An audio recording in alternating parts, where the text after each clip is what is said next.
देश भर में इन दिनों डिजिटल अरेस्ट के मामले काफी सामने आ रहे हैं। साइबर क्राइम तेजी से बढ़ता जा रहा है। इन दिनों साइबर ठग डिजिटल अरेस्ट के जरिए करोड़ों रुपए का चूना लगा रहे हैं। डिजिटल अरेस्ट की बढ़ती घटनाओं पर प्रधानमंत्री नरेंद्र मोदी भी चिंता जता चुके हैं। साथ ही इस तरह के स्कैम से सतर्क रहने के लिए देशवासियों को आगाह किया है। मध्य प्रदेश और छत्तीसगढ़ के लोग भी साइबर ठगों के निशाने पर हैं। मध्य प्रदेश की राजधानी भोपाल में 4 दिन के अंदर डिजिटल हाउस अरेस्ट की 2 घटनाएं सामने आई हैं।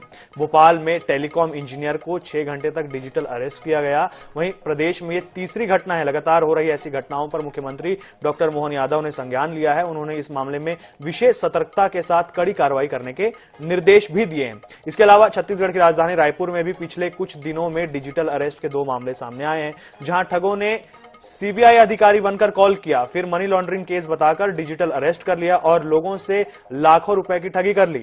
बता दें कि डिजिटल अरेस्ट से बचने के लिए साइबर एक्सपर्ट्स कई सुझाव देते रहते हैं। एक्सपर्ट्स ने डिजिटल अरेस्ट के जरिए लोगों को ठगने के तरीके, सजा के प्रावधानों और इससे कैसे बचा जाए, इसके बारे में कुछ टिप्स दिए हैं। आइए इनके बारे में आपको बताते हैं। डिजिटल अरेस्ट के मामले जो हैं वो बढ़ रहे हैं, चाहे छत्तीसगढ़ हो, चाहे मध्य प्रदेश हो, देश भर के सभी राज्यों में डिजिटल अरेस्ट के मामले जो हैं वो अब सामने आने लगे हैं। पहले साइबर फ्रॉड हुआ करता था, लेकिन अब डिजिटल अरेस्ट करते हैं। डिजिटल अरेस्ट का मतलब मैं आपको समझाने का प्रयास करता हूं कि आपको कोई फोन करता है, कोई ठग फोन करता है और वो आपको बताता है कि आपके नाम से कोई बड़ी आपराधिक घटना हो रही है या कुछ भी, और उसके बाद फिर वो आपसे कहता है कि आपको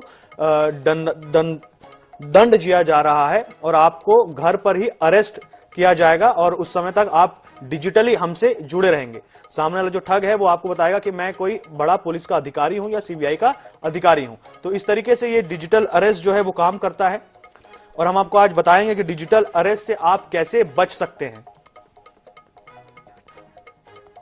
और ये मामले जो हैं वो दिन ब दिन अब बढ़ते जा रहे हैं और इसकी जद में ऐसा नहीं है कि सिर्फ जो कम पढ़े लिखे हैं, जो अशिक्षित हैं, वही इसकी जद में आ रहे हैं, बल्कि अच्छे बड़े अधिकारी, रिटायर्ड अधिकारी जो प्राइवेट संस्थाओं में अच्छे पद पर हैं, वो भी इसकी जद में आ रहे हैं।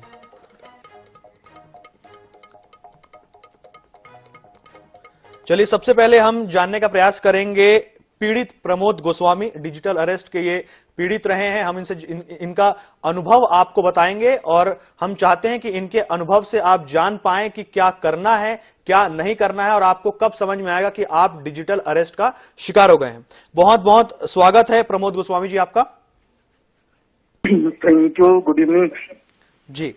प्रमोद, आप डिजिटल अरेस्ट के पीड़ित हैं और आप ही के साथ ऐसे बहुत सारे लोग हैं जो इसके पीड़ित रहे हैं और आने वाले समय में और पीड़ित होंगे। तो हम सबसे पहले आपसे ये जानना चाहते हैं कि आपके साथ हुआ क्या, आपका पूरा अनुभव बताइए ताकि हमारे दर्शकों को ये समझ में आ सके कि जब डिजिटल अरेस्ट हो तो हमको पता कैसे चलेगा कि हम डिजिटल अरेस्ट हो चुके हैं या हमारे साथ कोई ठगी हो चुकी है और हमको क्या करना है और क्या नहीं करना है। इसके लिए तो ये सारी चीजें जो अभी चल रही हैं इसके रिगार्डिंग यही बोलेंगे कि आप लोग जब भी कॉल आए, किसी का भी कॉल हो, अननोन पर्सन से तो बिल्कुल भी बात मत करिए। और जो ये कॉल आते हैं कि आपको इतना वो किया जा रहा है या आपके नाम का कुछ खरीदा गया है या आपके नाम से ये सिम वगैरह ली गई है, तो ये सारी चीजों से जब तक आप लोकली उसको वो नहीं कर लें सही है या गलत है, तब तक उससे वो ना करें, बिलीव ना करें। या किसी का कॉल आता है तो ये चीजें ना ही उसमें लें, क्योंकि ऑन कॉल अब ये नहीं है कोई भी चीज की आपको मतलब ऑनलाइन अरेस्ट किया जाएगा या ऐसा कुछ है। ये तो जब वो पुलिस की वर्दी में आए थे इसलिए मेरे को लगा कि हो सकता है ऐसा हो, लेकिन फर्स्ट टाइम जब कॉल आया तो हमको भी लगाया था कि ये फेक कॉल हो सकता है, तो उसके लिए हमने वो नोट डाउन कर लिया था और ये चीज मैंने बोला भी था कि इसको मैं लोकल जाके और एफआईआर कराएंगे इसकी। प्रमोद, आपने जैसे कि बताया कि आपने पहले भांप लिया था कि आपके साथ कुछ गड़बड़ हुई है। मैं आपसे जानना चाहता हूं कि लेकिन फिर भी आपको 6 घंटे तक डिजिटल अरेस्ट में रहना पड़ा, तो क्या ये 6 घंटों में आपको बाद में कहीं बीच में नहीं लगा कि मेरे साथ कुछ गड़बड़ हुई है और मुझे जो है वो जल्दी थाने जाना चाहिए? 6 घंटे तक आप वहां पे अरेस्टेड रहे। और सेम टाइम पे फिर वो वीडियो कॉलिंग आ जाना और फिर वो पुलिस वाले सब दिखना, तो लगा कि हो सकता है कि ये आईडी मेरी वो यूज की गई हो और उसके रिगार्डिंग फिर हमारे नाम पे एफआईआर वगैरह किया गया हो। तो पुलिस वालों को देख के थोड़ा ये लगा कि ये मेरे साथ फ्रॉड हुआ है कि मेरी आईडी यूज करके किसी ने ये सारी चीजें की है। तो मैं उस तरफ चला गया, ना कि इस तरफ आया कि ये फ्रॉड है। मनोज, आपके जहन में एक बार भी नहीं आया कि अगर आपकी आईडी से कुछ गलत हुआ है तो उसमें आपकी कोई गलती नहीं हो सकती, बल्कि आपको तो पक्ष रखने का मौका मिलेगा। आप ये कह सकते थे, आपके दिमाग में ये हो सकता था, जो सामने वाला जो अधिकारी है जो आपके साथ फ्रॉड कर रहा था, कि भाई मैंने तो कोई गलती नहीं की है, एटलीस्ट आप मुझे अरेस्ट करने से, डिजिटल अरेस्ट करने से पहले मुझे मेरा पक्ष रखने के लिए तो कोई जगह तो दीजिए। जी, तो यही बोल रहे थे कि आपको ये कहीं मूवमेंट करने की जरूरत नहीं है और ये क्या बोलते हैं, आपको जुर्माना भरना पड़ सकता है और आपके खिलाफ कार्रवाई होगी, आपको सजा भी हो सकती है। ये सारी चीजें चल रही हैं। प्रमोद, मैं आपसे जानना चाहता हूं कि आपके हिसाब से जब आप डिजिटल अरेस्ट होते हैं तो दर्शकों को बताइए कि आपको तब क्या नहीं करना है और क्या करना है। आपको कैसे पता चलेगा कि आप डिजिटल अरेस्ट हो चुके हैं?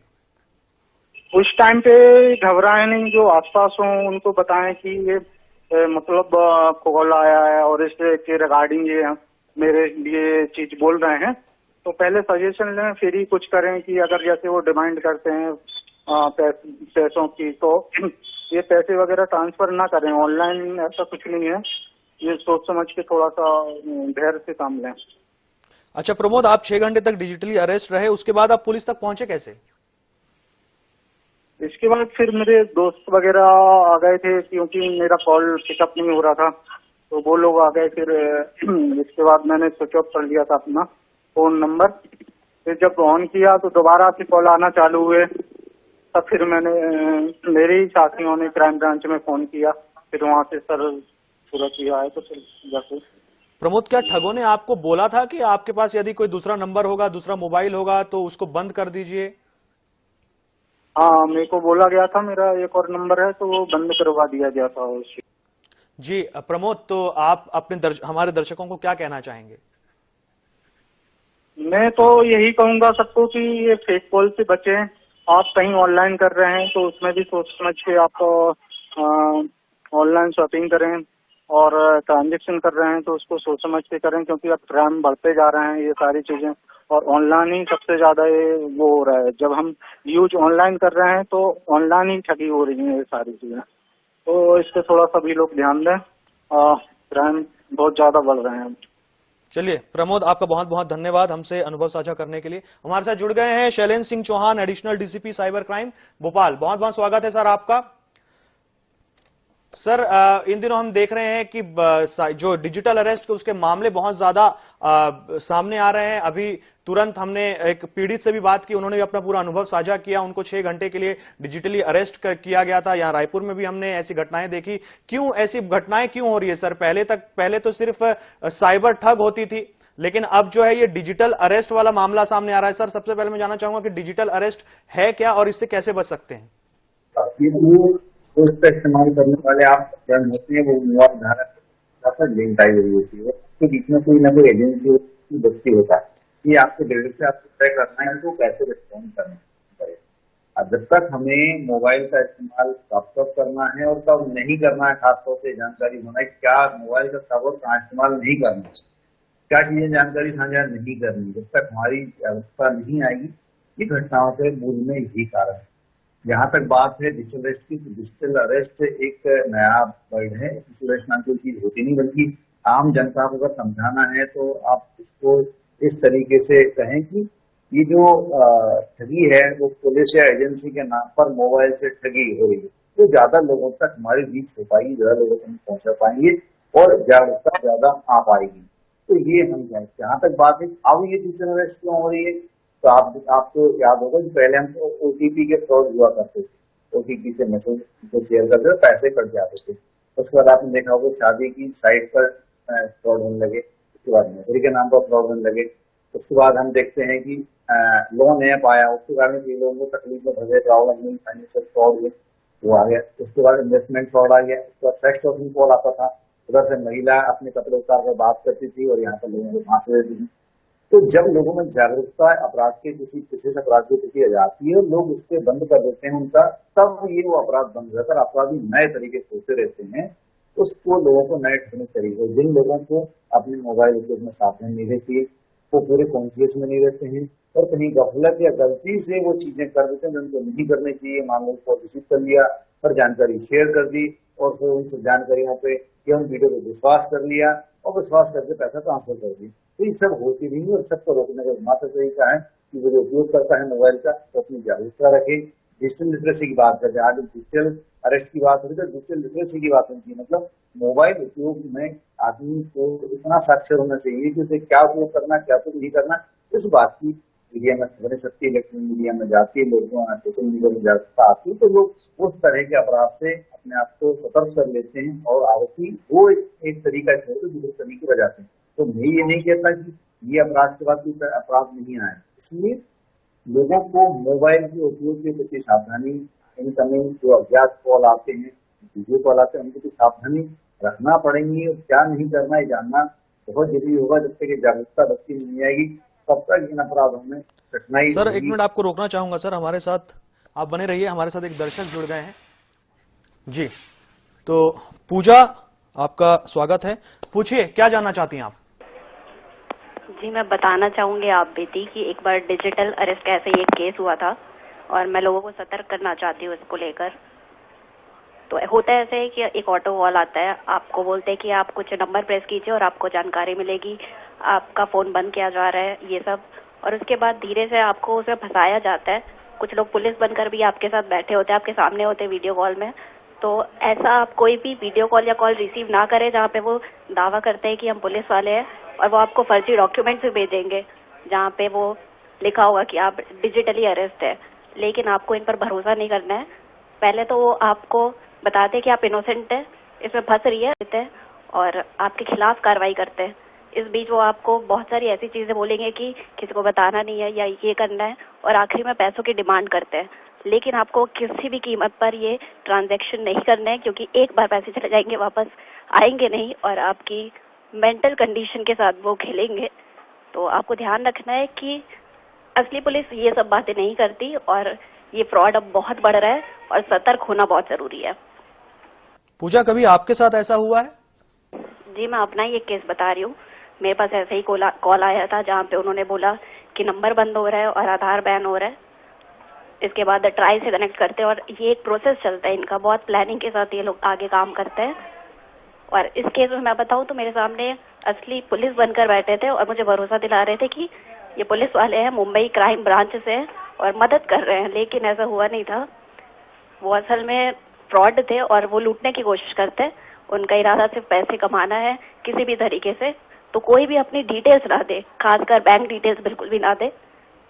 बस यही मैं लोगों को सतर्क करना चाहूंगी। पूजा आप तो पढ़ी लिखी हैं, सिविल सोसाइटी में रहती हैं, उसके बाद भी आपके साथ ऐसा हो गया, चलिए ठीक है, पर मैं आपसे ये जानना चाहता हूं कि फिर आप इनके चंगुल से कैसे बाहर आई? जी पहले तो आप नहीं समझ पाते, क्योंकि वो ऐसी चीजें आपके सामने रख देते हैं और भरोसा दिलाते हैं कि वो असल में पुलिस है, और आपके माइंड के साथ वो खेलना बखूबी जानते हैं, क्योंकि वो प्लानिंग और प्लॉटिंग के साथ आए हैं। वो धीरे धीरे आपको ये बताते हैं कि वो आपकी मदद कर रहे हैं, पर दरअसल ऐसा नहीं है। वो आपकी जानकारी लेते हैं और उसी को यूज करते हैं और आपके दिमाग के साथ खेलते हैं। तो यही बात हो जाती है कि आप उन पे भरोसा करते हैं जो आपको नहीं करना है। जी आप हमारे दर्शकों को कुछ कहना चाहेंगी पूजा? बस आप जागरूक रहिए, ये सारी चीजें आज नहीं तो कल और बढ़ेगी ही। नए नए तरीकों से लोग ये सब करने की कोशिश करेंगे। तो खासकर अपनी डिटेल्स किसी भी अजनबी के साथ ना शेयर करें। कोई कॉल आए तो उसे ना उठाए और खासकर वीडियो कॉल बिल्कुल भी ना उठाए। जी अपना अनुभव साझा करने के लिए बहुत बहुत धन्यवाद पूजा आपका। Sandeep Mittal, ASP cyber crime Raipur, हमारे साथ जुड़ गए हैं। सर बहुत नमस्कार आपका। सर अभी देखा जा रहा है कि डिजिटल अरेस्ट के मामले जो हैं वो देश भर में बढ़ रहे हैं और अब मध्य प्रदेश और छत्तीसगढ़ जैसे जो राज्य हैं उनमें भी ये ऐसी जो घटनाएं वो सामने आ रही हैं। प्रधानमंत्री नरेंद्र मोदी ने तक लोगों को आगाह किया है। मैं आपसे कुछ बुनियादी सवाल जानना चाहता हूं कि किस तरीके से ये जो साइबर अरेस्ट, जो साइबर डिजिटल अरेस्ट जो है एक्चुअली वो होता क्या है? सर मुख्यतः यह होता है कि इसमें सामने कोई अज्ञात नंबर से या कोई भी ऐसे ऑनलाइन प्लेटफॉर्म पर कोई व्यक्ति लॉ इन्फोर्समेंट एजेंसी जैसे क्राइम ब्रांच या पुलिस, कस्टम, इनकम टैक्स इत्यादि कोई भी सरकारी विभाग का अधिकारी बनकर सामने वाले व्यक्ति को यह बोलता है कि आपके द्वारा यह त्रुटि की गई है या आपके द्वारा फ्रॉड किया गया है या आपका बच्चा रेप के मामले में फंस गया है, हमने उसको डिटेन किया हुआ है कहकर उसको एक गिरफ्तार जैसी हालत में रखकर उससे अवैध रूप से ऑनलाइन प्लेटफॉर्म के माध्यम से धन की उगाही करता है। इसे ही मुख्यतः डिजिटल अरेस्ट का नाम दिया गया है। सर, आमतौर पर देखा गया है कि पहले जब लिंक भेज करके फोन पे पर या कोई भी लिंक, मिंत्रा का लिंक है, जो ऑनलाइन वेबसाइट्स होती है उनका लिंक भेज करके जो ठग है वो ठगी कर लेते थे और जब पुलिस में शिकायत जाती थी उसके बाद भी काफी दिन लग जाते हैं पर लोगों के पैसे जो है वो वापस नहीं आ पाते। आरोपी जो है जितनी ज्यादा तादाद में है उतने आरोपियों की गिरफ्तारी भी नहीं हो पाती। अब ये एक कदम आगे बढ़ गया है, ये जो डिजिटल अरेस्ट है वो एक कदम आगे बढ़ गया है। पुलिस के पास क्या व्यवस्था है सर इससे जुड़ने के लिए? क्या पुलिस सक्षम है, पुलिस के पास जो भी उपकरण है वो सक्षम है इन ऐसे चीजों, ऐसे लोगों को पकड़ने के लिए? सर, आमतौर पर यह देखा गया है कि इस प्रकार के जो ऑनलाइन फ्रॉड करते हैं ये समय समय पर अपना ट्रेंड चेंज करते रहते हैं। जैसे शेयर ट्रेडिंग के नाम पे ठगी आपने बताया, जैसे कोई एक लिंक जो बेसिकली एप्लीकेशन या एपीके लिंक जिसको अपन बोलते हैं, इस प्रकार के लिंक सामने वाले व्यक्ति के इंटरेस्ट के आधार पे, यदि जैसा कोई व्यक्ति अगर ऑनलाइन शॉपिंग करता है उससे कोई शॉपिंग का इस प्रकार का फाइल भेज दिया गया जिससे उसकी निजी डेटा इत्यादि ये लोग प्राप्त करने का प्रयास करते हैं और जैसे ही आप उसके लिंक को टच करके अपनी बेसिक इन्फॉर्मेशन, अपनी कमर्शियल इन्फॉर्मेशन इनके साइट पर अपलोड करते हैं तो आप अपने डिवाइस का एक्सेस खो देते हैं और इसी का लाभ उठाकर आपके डिवाइस को वो हैक करता है और हैक करने के बाद जो आपके कमर्शियल डेटा, जिस बैंक से आपका अकाउंट लिंक है, वहां से ये लोग आपका उस फोन के माध्यम से सारा अकाउंट का पैसा जो है अपने पास ट्रांसफर कर लेते हैं। इस प्रकार की ठगी भी की जाती है। वर्तमान में एक और ट्रेड जो चल रहा है वो शेयर मार्केट को लेकर है। आमतौर पर लोग जो है शेयर मार्केट को लेकर काफी उत्साहित रहते हैं। आजकल एक ग्रुप बनाया जा रहा है जिसमें ऐसे इंटरेस्टेड लोगों को पहले जोड़ा जाता है। जोड़ा जाने के बाद उनसे शुरू में कुछ इन्वेस्ट कराया जाता है। इन्वेस्ट के आड़ में उनको शुरू में कुछ धनराशि भी प्रॉफिट के रूप में दी जाती है। सर, और आमतौर पर जब जी सॉरी, विश्वास जीत लेते हैं उसके बाद उसके बाद जो है एक बड़ी धनराशि उससे इन्वेस्ट करा लेते हैं और बाद में उस व्यक्ति को ग्रुप से लेफ्ट कर देते हैं। इस प्रकार का भी जो है अभी ऑनलाइन फ्रॉड में देखा जा रहा है। और जो साइबर क्राइम ब्रांच के पास में हमारे पास जो सेटअप है और देश में जो ऑनलाइन फ्रॉड के जो पोर्टल हैं जिसे हम एनसीआरपी पोर्टल कहते हैं और इसी प्रकार से गुम मोबाइल जो इस प्रकार का होता है उसमें एक CEIR पोर्टल होता है। ये दोनों ऑनलाइन प्लेटफॉर्म में जाकर लोग अपने कंप्लेन को तत्काल दर्ज कर सकते हैं। जैसे ही वो अपना इसमें शिकायत दर्ज करते हैं वह शिकायत संबंधित थाना और जिस मोबाइल नंबर से वो अपराध होता है तो टेलीकॉम जो विभाग होता है उसको, और साथ में जिस बैंक से इस प्रकार के अकाउंट से इस प्रकार की ठगी की गई है तत्काल उसमें जो है जाकर राशि को ऑटोमेटिक मोड से होल्ड करा दिया जाता है। कि जो अपराध होते हैं, जो इसकी विवेचना है वो एक बहुत टफ प्रोसेस है और इस प्रकार के अपराधी जो अपराध में संलिप्त रहते हैं वो शुरू से ही फर्जी नाम से अपने अकाउंट खोलते हैं, फर्जी सिम का इस्तेमाल करते हैं और साथ में वर्चुअल VPN नेटवर्क का इस्तेमाल करके लोगों को कॉल करते हैं ताकि वो एक आड़ के पीछे में छिपे रह सकें। उनका जो वास्तविक नाम वगैरह, उनकी पहचान और उनका अकाउंट वगैरह जो है वो प्रथम दृष्टया प्रकाश में ना आ सके। इसके लिए हम लोग जो है अपने इन्वेस्टिगेशन के दौरान बैंक की मदद से, टेलीकॉम जो अथॉरिटीज हैं उसकी मदद से, प्रार्थियों के द्वारा जो बताया गया है और अभी वर्तमान में मिनिस्ट्री ऑफ होम अफेयर्स के द्वारा I4C एक प्लेटफॉर्म हमको दिया गया है जिसमें हम यह चेक कर सकते हैं कि अलग अलग जो विभिन्न भारत के राज्य हैं वहां से भी क्या इस प्रकार के नंबरों का इस्तेमाल करके ऐसे अपराध किए गए हैं, उनकी क्या दूसरे राज्यों में गिरफ्तारी हुई है। तो इस प्रकार से जो विवेचना है, विवेचना में तेजी के लिए भी अलग अलग जो प्लेटफॉर्म है वो पुलिस को प्रदान किया जा रहा है। अगर इस प्रकार का कोई भी मामला लोगों के संज्ञान में आता है तो सर्वप्रथम आप तत्काल अपने आसपास के साइबर सेल या क्राइम ब्रांच और अपने निकटस्थ थाना में संपर्क करें, उनको अपनी स्थिति के बारे में बताएं। पैनिक होकर किसी भी प्रकार से किसी भी व्यक्ति अगर आपसे पैसा की मांग करता है और आप उसको देते हैं तो आप निश्चित तौर पर डिजिटल ठगी के शिकार बनते हैं। जी सर। सर ये बताइए कि जब आप लोगों के पास में कोई ठगी का बड़ा मामला सामने आता है या डिजिटल अरेस्ट या फिर साइबर फ्रॉड को लेकर के, और उसके जो तार हैं, आरोपी के जो तार हैं वो दूसरे राज्य से जब जुड़ते हुए नजर आते हैं, तो क्या आपको दूसरे राज्य की पुलिस के साथ समन्वय बहुत आसानी से हो जाता है कि उसमें कोई समस्या आपको आती है क्योंकि राज्य बदल चुका है? जैसा कि मैंने आपको बताया कि साइबर के मामले में इन्वेस्टिगेशन करने के लिए नोटिस इत्यादि अपराधियों की जानकारी के लिए हमें MHA के द्वारा I4C एक प्लेटफॉर्म प्रदान किया गया है। JCCT का एक हमारे पास सिस्टम है जिसमें हम लोग दूसरे राज्यों से जानकारी लिखित रूप में प्राप्त करते हैं और दूसरे राज्य भी हम लोगों से इसी प्लेटफॉर्म के आधार पर हेल्प लेते हैं। तो हमें दूसरे राज्यों में इसमें बराबर हम लोगों को मदद मिलती है। दूसरी राज्यों की टीम हमारे यहाँ आती है तो हम लोग भी उनको मदद करते हैं। मूल बात यह है कि जो लोग हैं, अगर किसी व्यक्ति के साथ कोई ठगी होती है तो आप कितनी जल्दी जाकर पुलिस के पास इन्फॉर्म करते हैं या ऑनलाइन जो हमारा साइबर पोर्टल है NCRP, उसमें कितनी जल्दी आप शिकायत दर्ज कराते हैं। व्यक्ति जितनी जल्दी उसमें शिकायत दर्ज कराता है तो उसके पैसा के बचने की गुंजाइश सबसे ज्यादा होती है। और हम लोग जो ही प्रकाश में देख रहे हैं, लोग घटना होने के एक महीने बाद आते हैं और इसी कारण उनको जो तत्कालिक रूप से जो उनको राहत मिल सकती है वो मिलने में विलंब होता है। सर आप क्या सजेस्ट करेंगे, सर आखिरी सवाल है, आप क्या सजेस्ट करेंगे कि सरकार को कितने बड़े पैमाने पर इस पर काम करना पड़ेगा ताकि अवेयरनेस जो है वो लोगों में सामने आए? क्योंकि जैसे कि मैंने बताया कि जो बड़े बड़े अधिकारी हैं, बड़े बिजनेसमैन हैं, जो ऑलरेडी दुनिया देखे हुए हैं, अपने फील्ड में बहुत दिग्गज हैं, वो तक इन मामलों में फंस जाते हैं। तो आप क्या सजेस्ट करेंगे कि सर सरकार को किस पैमाने पर काम करना होगा अवेयरनेस के लिए और वो क्या तरीके होंगे? पंडरी मोआ थाने में जो भी घटना हुई है मैं इसका जिक्र करना चाहूंगा, जिसमें जो प्रार्थी थी उसने मोआ थाने में तुरंत इसमें अपराध पंजीबद्ध कराया। उसने उसकी पूरी घटना का वास्तविक ब्यौरा बताया कि महाराष्ट्र के क्राइम ब्रांच का अधिकारी बनके उसे यह फोन किया गया कि आपके आधार कार्ड के से 311 फेक अकाउंट बने हैं और आपके खिलाफ मामला दर्ज किया गया है। उन्होंने बिना झिझक न डरते हुए तत्काल पंडरी थाना में अपराध पंजीबद्ध कराया। रायपुर रेंज के साइबर थाने से तत्काल उस मामले को विवेचना में लिया गया और इसी में एक राजनांदगांव के रहने वाले जसविंदर साहनी नाम के 58 वर्षीय व्यक्ति की गिरफ्तारी हुई है।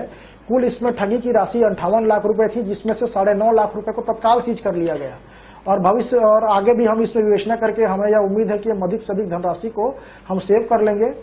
और इस प्रकार के फ्रॉड के मामले में रायपुर रेंज साइबर थाने के द्वारा 4 करोड़ से अधिक की राशि अभी तक होल्ड कराई जा चुकी है। रायपुर साइबर सेल और क्राइम ब्रांच के द्वारा भी 3 करोड़ से अधिक की राशि को होल्ड कराया गया है। तो प्रथम दृष्टया इस प्रकार के मामले में आपके माध्यम से लोगों को यह अपील करना चाहूंगा कि तत्काल जैसे ही घटना होता है आप तुरंत NCRP पोर्टल में सबसे पहले अपनी शिकायत दर्ज कराएं और निकटस्थ थाने और साइबर सेल से संपर्क करें। और कोई भी व्यक्ति, कोई भी सरकारी संस्थान किसी भी व्यक्ति से इस प्रकार से पैसे की मांग नहीं करता। कोई भी व्यक्ति अगर आपसे तुरंत बहुत बड़ा 20%, 30%, 40%, 100% इत्यादि का लाभ का लालच देता है, 15 दिन, 20 दिन, 1 महीने में आपको आपका पैसा दोगुना करने का लालच देता है, तो वह निश्चित तौर से वह व्यक्ति फ्रॉड है। किसी प्रकार के लालच में न आए। रायपुर पुलिस के द्वारा, छत्तीसगढ़ पुलिस के द्वारा भी लगातार अभी 15 दिवस तक इसी के लिए जागरूकता पखवाड़े का आयोजन किया गया था और बीच बीच में हम लोग व्हाट्सएप, सोशल साइट्स के माध्यम से भी लोगों को जो